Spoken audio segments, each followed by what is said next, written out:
இதில் பல முறை மனு கொடுத்தும் எந்த நடவடிக்கையும் எடுக்கவில்லை. மாவட்ட நிர்வாகம் கலெக்டர்கிட்ட 2 தடவை மனு கொடுத்துருக்கோம், எம்எல்ஏட்ட ஒரு ட்ரிப்பு கொடுத்துருக்கோம், சேர்மன்ட்ட ஒரு ட்ரிப்பு கொடுத்துருக்கோம், பிரசிடென்ட்கிட்ட ஒரு ட்ரிப்பு கொடுத்துட்டு கிராம சபை கூட்டத்தில் 5 ட்ரிப்பு மனு கொடுத்துருக்கோம். இந்த கடைசியாக ஜனவரி 26, 2024 கலெக்டர் வந்தார். அவர்கிட்ட மனு கொடுத்து ரோட்லேயே மறித்து ரோட்டையும் காமிச்சிருக்கோம். அவரும் வந்து பார்த்துட்டு ஆவணம் செய்வேன்னு சொன்னார். இது வரைக்கும் எந்த இதுவும் நடவடிக்கை இல்லை. நாங்கள் தேர்தலை புறக்கணிக்கிறதுக்காக பேனர் வச்சுருக்கோம். இது வரைக்கும் யாருமே வந்து எங்களை வந்து யாரும் தொடர்பு கொள்ளலை.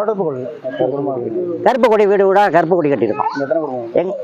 எங்களோட எதிர்ப்பை இதன் மூலமா தெரிவித்துக் கொள்கிறோம். இந்த ஏரியாவில் எத்தனை மக்கள் இருக்கீங்க? இது எவ்வளவு மீட்டர் ரோடு?